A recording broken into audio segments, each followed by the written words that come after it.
থাইরয়েডের রোগের জন্য এটা তিন রকম ভাবে ট্রিটমেন্ট হয়।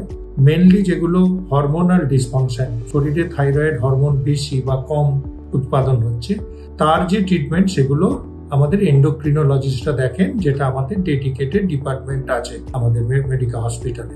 এর সাথে যেগুলো সার্জারির দরকার, বেশিরভাগ থাইরয়েড ক্যান্সারের জন্য ট্রিটমেন্ট সার্জারি, এবং কিছু কিছু বিনাইন ডিজিজেও সার্জারি লাগে, তার জন্য ডেডিকেটেড সার্জিক্যাল টিম আছে।